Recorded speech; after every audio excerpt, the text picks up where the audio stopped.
this is Mr. Pinky, and this is my video review of Star Wars The Force Unleashed 2. For a game with such a hellish development cycle, I'm surprised this one got released at all. The development team was told about 3 months in that they were going to get fired, or at least half of them were, at the end of development. That's not really a conducive work atmosphere, so that this one has any good in it is honestly surprising. He plays the original Starkiller's clone. This in and of itself may sound like a bad idea just so that they can make a sequel to a game where the main character died. The story actually is pretty interesting. Darth Vader's trying to clone himself an army that will obey his every whim and that will be as powerful as the original Starkiller from the first Force Unleashed. Quickly becomes more complicated, but never really reaches storytelling perfection. It also ends on a cliffhanger, and since the third Force Unleashed has already gotten cancelled, I doubt that any satisfying end will come out of this unless they make it through DLC or something. Despite the disappointing story, the gameplay itself, as you can see from the video, is quite good. There are still some issues, like a targeting system that would rather target a box than a stormtrooper, but it's still much improved. The graphics are also quite good, as you can also see from the video, or maybe not, depending on what my recording software feels like today. There are still some pretty nasty imbalances, like enemies that are obsessed with blocking, but they did add a new grappling maneuver that will allow you to break blocks. It just, for some reason, only works about half the time. Spends the rest of the time glitching out and stuff like that. And honestly, that applies to several things in the game. But it's not too bad, and it's honestly still more polished than the original Force Unleashed, so that's, you know, saying something. They also added Force Mind Control, which is an interesting gameplay addition, but it doesn't really do anything. You can basically just target somebody and use it, and then it will randomly either tell them to jump off a ledge or attack their allies. Most of the time it tells them to attack their allies, but it's not really that useful, as you can only mind control a couple of people at a time, and they'll generally just get overwhelmed and murdered by their opponents. Ultimately, it's good that they're adding stuff, it's not that good of an addition. And certain other things, like Force Push being unfair against crowds of enemies, and lightning being kind of crappy, remain as well, which is a shame, but the basic lightsaber gameplay has also been cleaned up a lot, which is really nice. From the first, you could often get stuck in loops where the enemy would just keep hitting you and you wouldn't be able to do anything. It's much better about that in Force Unleashed 2, of making it so that you can actually defend yourself. The main gameplay is broken up into little things like this upcoming segment, like if you're running away from people, or some falling segments, but they're often either over or underused. The falling segments are awesome, but there's only about 3 of them in the game. The running sections, there's only 2, and honestly, I can't really see why there'd be, you know, well, more than 1, because you're just running down a hallway. That's kind of boring.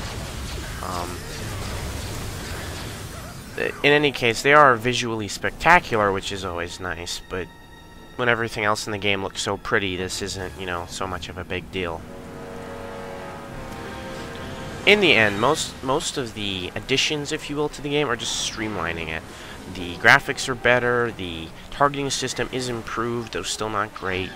The powers are slightly more balanced, but like I said earlier, most of the imbalances from the original still exist. And the menus are much improved.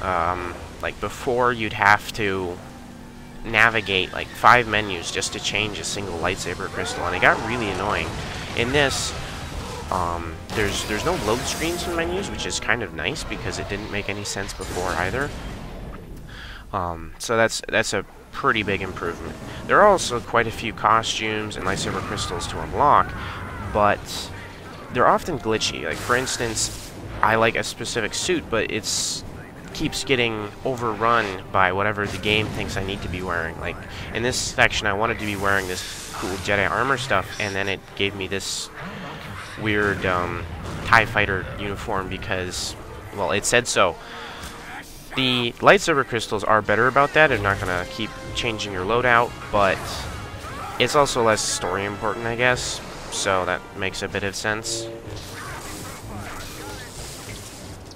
The dialogue in levels also can get annoying. You can hear the guy talking in the background, and he just keeps going. At one point, the main character even yells, "Shut up." I think he did about 30 seconds ago. It's almost like the writers knew he was annoying, and then they didn't shut him up anyway. Most of the dialogue is alright, but for some reason, it's just some of it gets really grating. The soundtrack is also excellent. It's riffing on John Williams' classic score, of course, but it actually has some interesting additions. The main theme is substantially different than classic Star Wars, which is, it's nice to see that they're, actually branching out a little bit, which, for Star Wars is kind of a big thing in the audio department. The classic lightsaber noises are still in full effect, so, fans will still be happy, but it does make some changes, which is honestly nice as someone who's getting kind of sick of the main score.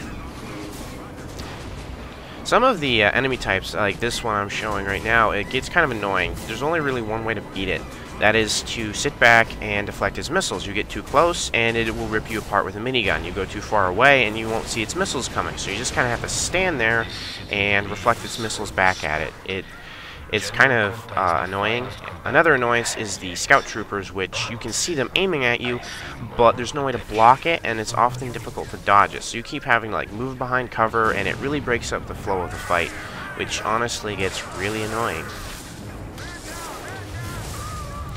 However, little issues like this don't really break up the gameplay too badly, as the main joy of picking up stormtroopers and throwing them into giant bladed fans and stuff and watching them get turned into jelly is still pretty much intact. It's substantially more polished than the original, but that doesn't save it from a pretty crappy final boss fight and some sections which honestly get pretty annoying. Mostly it's a very good game, but it also clocks in at about 5 hours for the entirety of the main campaign. Ultimately, for this one you have to be a pretty big Star Wars fan, and it's a shame that they couldn't make it a bit longer. It might be worth a rental for the rest of you, however, so if it sounds interesting, give it a shot.